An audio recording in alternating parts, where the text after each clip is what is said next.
Welcome. Tonight we'll be going on a journey through human history. Not the thrilling kind, though. There will be no epic battles, no sweeping romance, and certainly no heroes. Just people, ancient people, making simple things. Incredibly difficult. Sometimes for reasons, sometimes not. If you've ever wondered how humanity got from point A to point B while seemingly trying to trip over its own feet, this is for you. But don't worry. There's no test. In fact, feel free to fall asleep. That's kind of the point. Let's begin in ancient Egypt. Because if anyone knew how to turn a short walk into a full-blown ceremony, it was them. Egypt. Land of pyramids, pharaohs, and a surprising number of ways to do the same task over and over again. Let's start with embalming. You'd think they die, you wrap them, done. But no. In ancient Egypt, mummification was a 70-day event. 70 days. Because evidently, dead bodies were high maintenance. They removed the brain. Through the nose. Not gently, either. They used a long hook, and they didn't keep the brain. They threw it out. Apparently, it was useless. The heart, that stayed. They believed that's where you did your thinking. Brains were for, what? Decoration? Every organ went into its own jar. Not one big jar. 4 separate jars with animal-headed lids. One for the liver, another for the lungs. It was like a Tupperware set, but divine. Then came the spells. They'd recite entire books to protect the body. Imagine being buried with your own audiobook, just endless chanting about staying safe in the afterlife. You were dead. What else could go wrong? Even their laundry had rituals. You couldn't just wash a priest's robe. No, you had to use special water at a specific time of day, with certain words spoken. It was less cleaning and more ceremonial purification. They also had rules for how to walk in temples. You couldn't just stroll in. You needed to step a certain way, face a specific direction, say a few things. Picture being late to work because your coworker is stuck doing the temple walk. And then there was the bureaucracy. Oh, the paperwork. Everything needed a scribe. Want to build a wall? Better get 10 different seals and signatures, possibly even an oracle's approval. Who knows? Maybe the gods didn't like walls that day. Farming was just as exhausting. Nile floods helped, but distributing the land again each year? That was a full-time job. And everyone wanted their plot back just right. Records were scratched onto stone. Mistakes were permanent. Yet somehow, despite it all, things got done. The pyramids were built. Grain was harvested. Bodies were preserved for eternity. All thanks to systems so complex they made modern tax codes look casual. And now, let's float down the Nile, past bureaucracy, and into the open sewers of Rome. Ah, Rome. The mighty empire that gave us roads, aqueducts, and the delightful experience of sitting shoulder to shoulder with strangers in a giant marble bathtub. Let's talk about the Romans and their obsession with order. Rome had more laws than anyone could count, literally. No one actually knew them all, but that didn't stop them from adding more. Want to open a shop? You'd need to register with your local guild, pay a tax, sacrifice a chicken, possibly, and get a plaque made with your name and occupation. No plaque, no shop. Also, hope the local inspector wasn't in a bad mood. Or hungry. Water was important. The aqueducts were an engineering marvel. But also, a paperwork disaster. You couldn't just tap into the system. That was illegal. You needed a permit, a bronze one, and someone to carve your name onto it. If you got caught stealing water, fines, public shame, possibly exile. All for a leaky pipe. Romans loved their public baths. You might think they were relaxing, and they were, if you enjoyed being boiled, scraped, and shouted at. First, you entered the apoditerium, the changing room, then the tepidarium, the warm room, then the caldarium, the hot room, then the frigidarium, the cold plunge. There was a specific order. Skip a step and people would stare, or worse, complain. Each room had rules. You couldn't bring food into the caldarium, or animals, or oil slaves if you didn't pay extra. Yes, oil slaves. Because instead of soap, Romans had a guy pour oil on you, then scrape it off with a curved blade. Hygiene meets humiliation. And taxes. Oh, the taxes.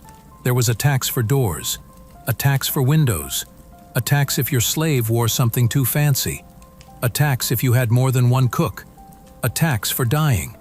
Literally, an inheritance tax. You couldn't even rest in peace without the empire taking a cut. Gladiators? Not just blood sport.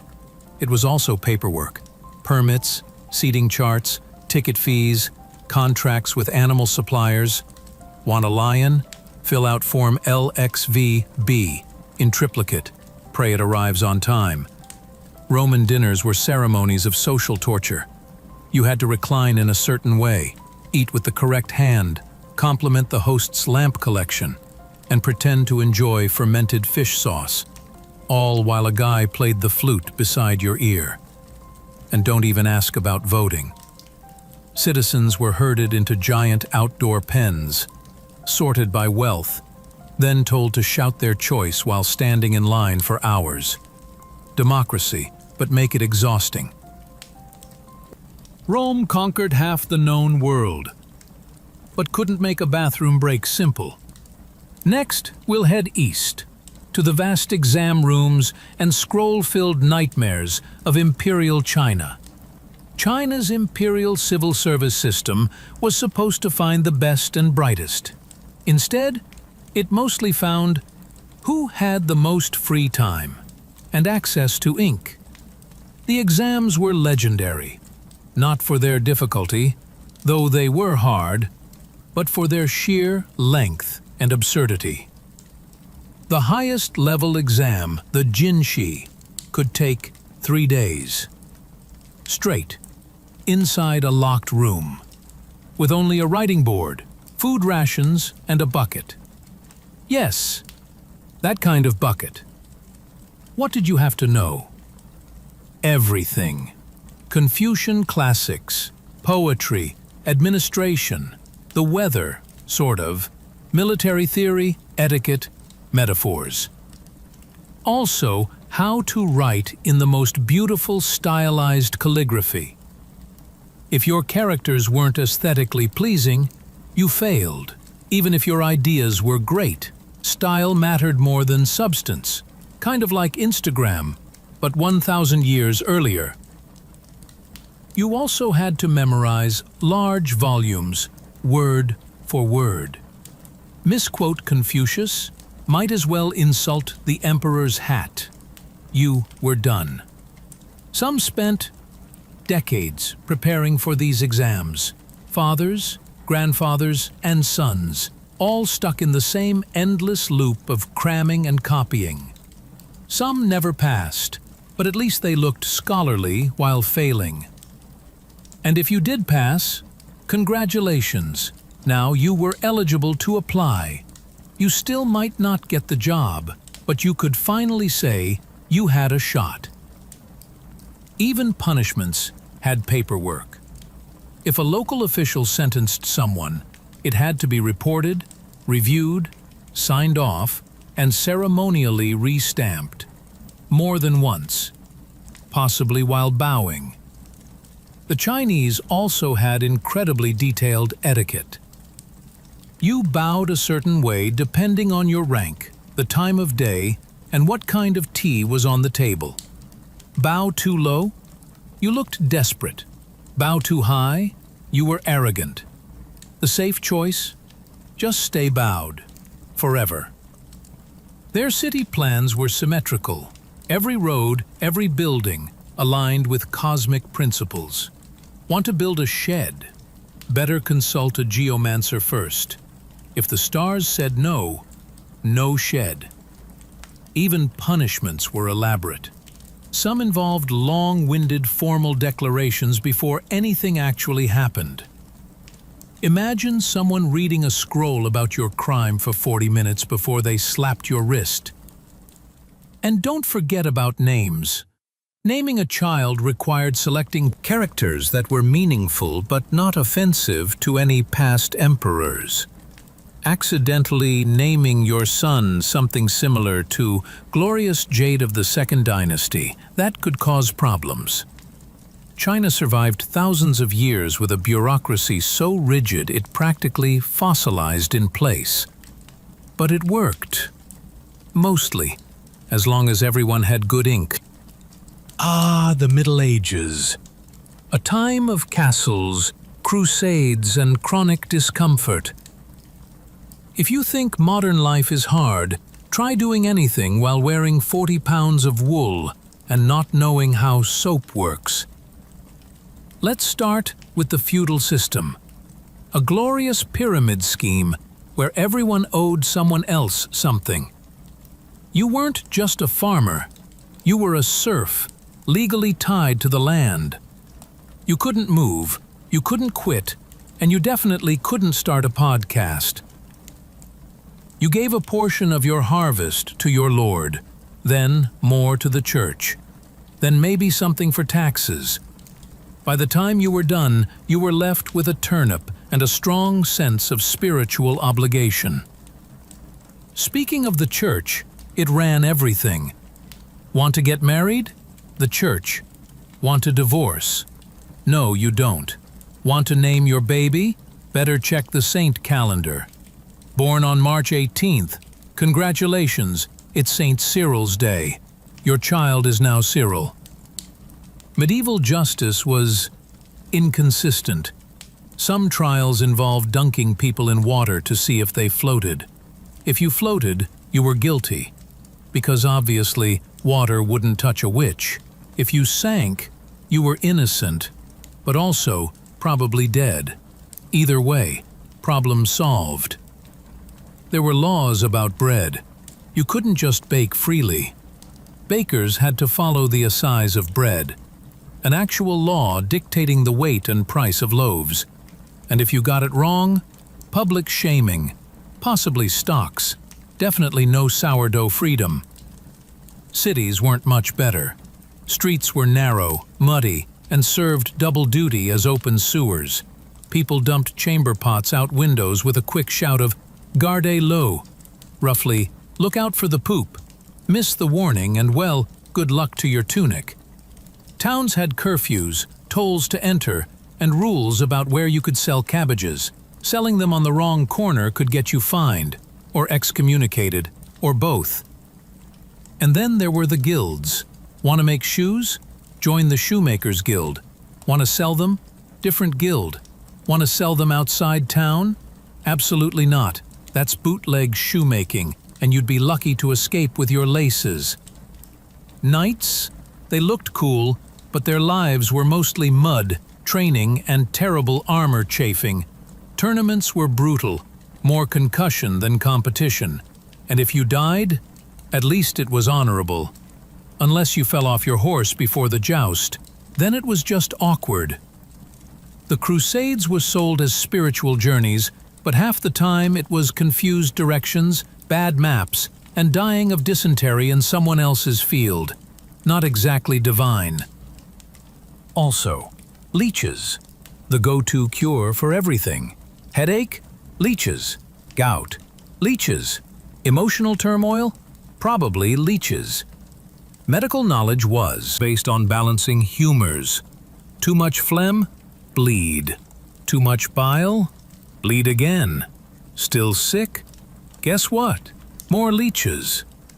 Washing was rare. Baths were suspect. People thought water carried disease, which, to be fair, it often did, since rivers were also trash heaps. Perfume was more common than soap, and rats were more common than both. And somehow, despite all this, cathedrals were built, books were copied by hand, and cheese kept getting better. Ah, the Ottoman Empire, where palace life was as exhausting as a 9-course meal eaten in total silence on a velvet cushion while wearing ceremonial slippers. Let's start at the Topkapi Palace, the bureaucratic heart of the empire. Inside, things were organized with obsessive precision. Every hallway led to a gate. Every gate led to a courtyard.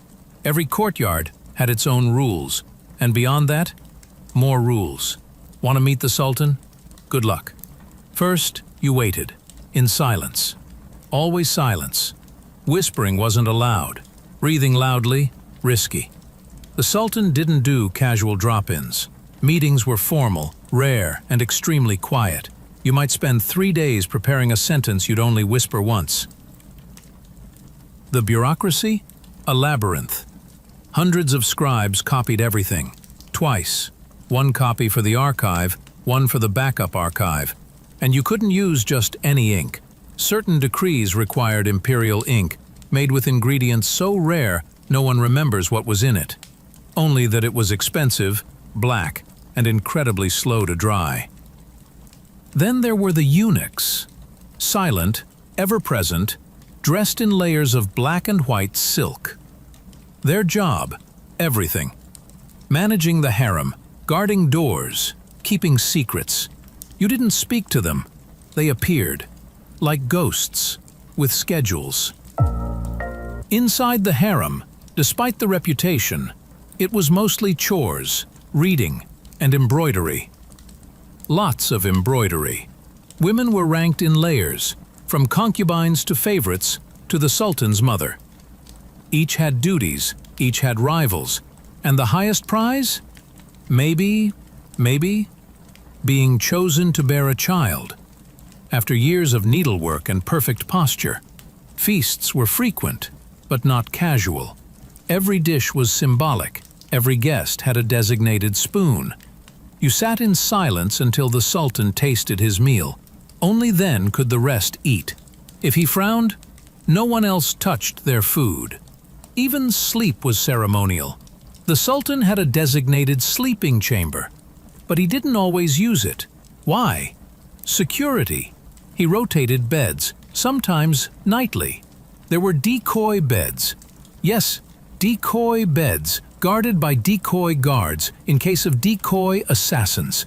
And of course, slippers. Everyone wore them, even messengers. Because silence was sacred. Nothing said power like soft footsteps on endless marble. The Ottomans expanded across 3 continents, but they never stopped writing things down. In triplicate, on silk, with silence. Next, we head to a frigid land where kings were elected, and nothing warmed you up like 20 layers of fur and a ceremonial beard. Poland, Lithuania, anyone? Now, let's drift into the chilled fog of Eastern Europe, to the Polish-Lithuanian Commonwealth, a land of noblemen, titles longer than their swords, and elections for kings. Yes, they elected their monarchs, every single time. Sounds democratic? It wasn't. You see, only the nobles could vote, and there were a lot of them.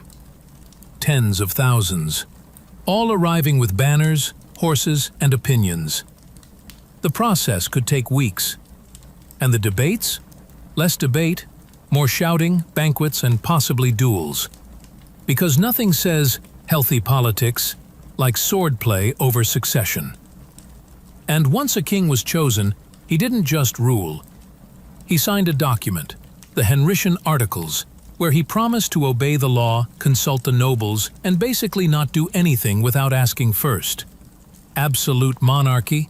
Not here. It was monarchy, with supervision. Parliament meetings, the same, were a masterclass in inefficiency. Any single noble could veto the entire session. It was called the liberum veto. One no, and the laws collapsed. Like building a house of cards, then inviting someone who sneezes professionally. Even military action needed approval. Mobilizing troops? Better check with every landowner between Krakow and Vilnius. If one said no, sorry, the war's off. Titles were layered and dramatic.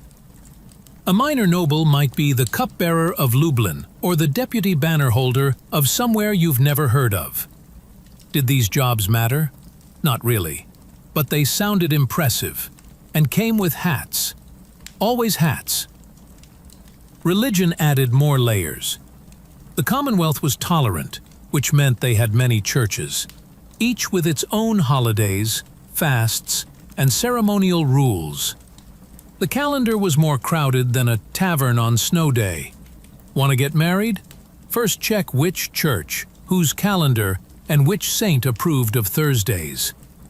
Even their postal service had flair.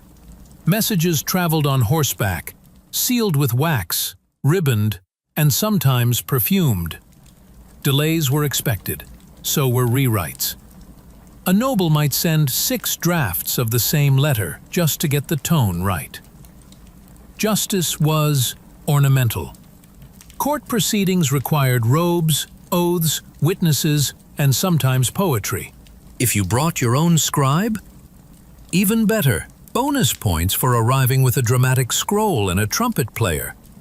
And then there were the magnates, ultra-rich nobles who basically ran private kingdoms. Castles, armies, spies, some even minted their own coins. Were they technically loyal to the Commonwealth? Did they act like medieval Bond villains? Also yes. Despite the noise, the vetoes, the cold, and the powdered wigs, the Polish-Lithuanian Commonwealth lasted centuries, all held together by pageantry, paperwork, and a deep love of fur-lined capes. And so we close this little stroll through human history, not with excitement, but with a comfortable yawn. From mummies to marmoreal baths, from bureaucrats to bearded nobles. History was never easy, or efficient, just long. And so it went, century after century, empire after empire, humans building complex systems to make their lives harder, not easier. We wrapped the dead with spells, bathed in oil while discussing taxes, studied for 20 years to maybe get a job, and tried to avoid curses by baking bread to regulation weight. Not exactly thrilling, but somehow we kept going. There's nothing dramatic here. No epic conclusions. Just a quiet, slightly absurd journey through the overly complicated routines of people long gone. And now that you know just how tiring life used to be, you can rest. Sleep well.